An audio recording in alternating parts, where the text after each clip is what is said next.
yung ibaril nyo! Hindi! Baba niyo! No! Nobody move! This is on him! He did this! He ruined everything for me! Hindi ito yung tamang paraan hindi natin siya mapagbabayad dun sa mga ginawa niya sa ating kasalanan sa ganitong paraan. Hindi ito yung justice na gusto nating makuha! Kasalanan niya to! Kasalanan niyo itong lahat! Walang kikilos, ha! Walang kikilos!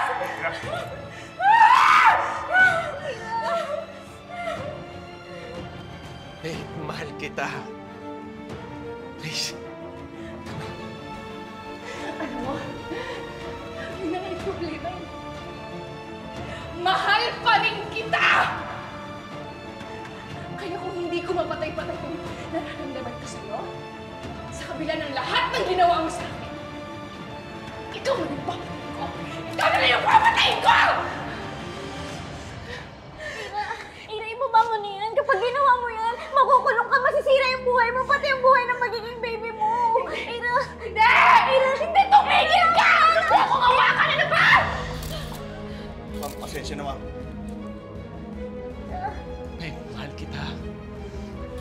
And our baby. Ikaw! Di ba ako tapos sa'yo? Ha? Niyama ako ka! Pasok kayo sa loob!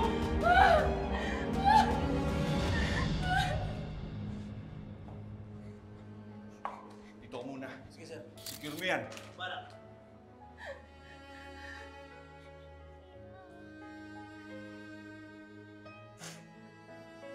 Ano, ha? Masaya ka na? Masaya ka na kasi lagi kang tama at ako yung laging mali. Masaya ka na! Ira, hindi naman tutungkol sa kung sino yung tama o mali Maniwala ka, gusto kitang tulungan. Tulungan? Kailan mo pa ba ako tinulungan?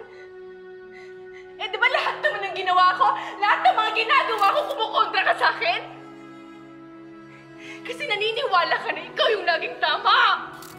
Ikaw lagi yung mas magaling! Ira, hindi totoo yan. Pwede ba? Huwag ka na nga magpanggap! O, ayan! Ayan! Lahat ng mga sinasabi mo kayo na nagkatotoo, napatunayan na! Kasi ito ako! Ako yung tanga! Ako yung taong ginamit! Ako yung talunan! Kasi ikaw, tama ka na naman!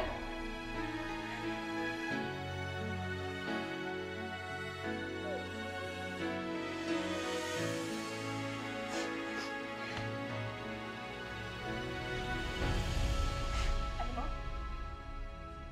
ngayon hindi ko na alam talaga kung sino yung pagkakatiwalaan ko. Pero isang bagay lang yung sigurado. Hindi pa rin ikaw.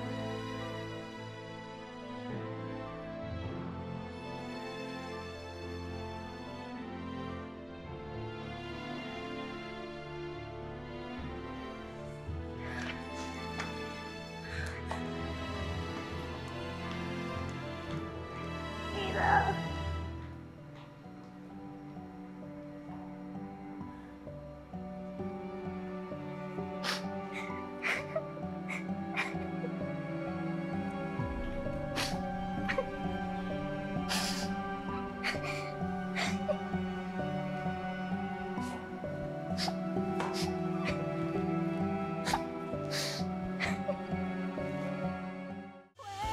Lilet, tama na muna yan. Magpahinga na kayo ni Ate Ses. Kanina pa to alalang-alala sa'yo eh. Nagawa mo na ang lahat, anak. Naipakita mo na kay Ira na lahat ng ginawa mo ay para sa inyong dalawa. Napatunayan mo na sa kanya kung gaano mo siya kamahal. Pero nakaka-proud ka, Lilet. Kasi ayaw maniwala sa'yo ni Ira. Lahat ng ginawa niya, tinaboy ka, naway ka. Pero napatunayan mo, di ba? Lahat ng ginagawa mo para sa kanya kasi mahal mo siya. Pero iniiwasan pa rin po ko ni Ira eh. Alam ko hindi po madali sa kanya to, lalo na buntis siya. Yun lang. Ang importante ngayon, Nakakulong na yung mokong na Rena na yan. Ay, yung ama ng magiging anak ni Ira, kriminal. Nay! Huwag mo lang sabihin. Delilat ganito Tignan nyo na lang dito magkapatid Ang importante, wala nang magagawa yung Rena na yan para saktan kayo. Pabayaan mong pagbayaran niya lahat yung kasalanan niya. Pangklase din no? Abogado, pero halangang bituka. Tama, bestie. Magbabayad siya sa lahat ng ginawa niya. That evil man will end up behind bars. Sabi? Sorry, lumabas. Wala namang English yan. Grabe ka naman. Sorry. Lumabas. Gusto ko lang naman po ng katahimikan para sa ating lahat eh. Para sa lahat ng nadamay. Lilet, kaya dapat magpahinga ka na. Importante makaipon ka ng lakas para bukas. Anak, tama ang tiyong emong mo.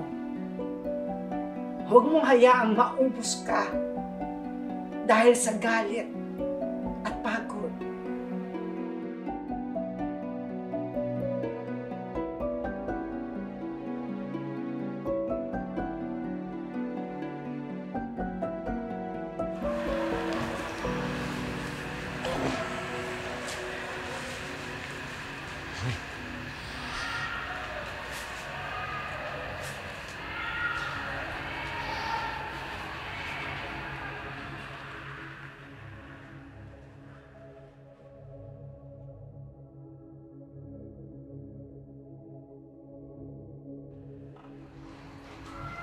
Attorney Lilet Matias.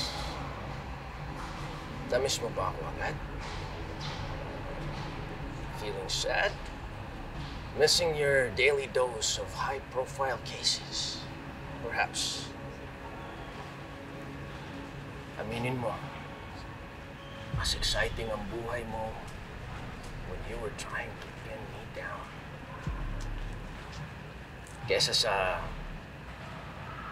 Ano nga ba uli yung specialty mo? Oh, yes.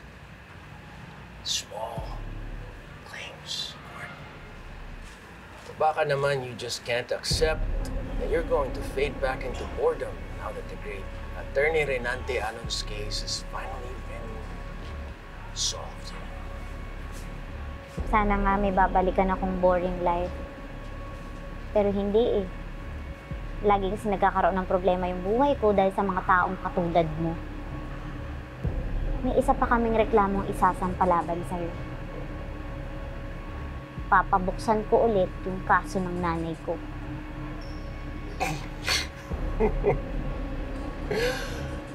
Alam mo, attorney, sa law school may kasabihan. Evidence is the language of truth. Sa pagkakaalam ko, kahit dito sa aking humble abode, hearsay evidence alone is still inadmissible in court. Pero minsan, yung hearsay evidence, biglang nagiging totoong ebidensya na tinapon sa dump site. Sounds familiar, Renan? Look, I may be mad, and I may have done a lot of despicable things, attorney. But they have all yet to be proven in court. But I will give you this one piece of honesty as a courtesy. Hindi ako ang pumatay sa nanay ninyo. Siguraduhin mo lang. Dahil hindi kita aatrasan. Ilalaban ko to para sa hustisya ng nanay ko at sa lahat ng taong dinamay mo sa kahibangan mo. Sisiguraduhin ko na ito na yung simula ng katapusan ng kasamaan mo.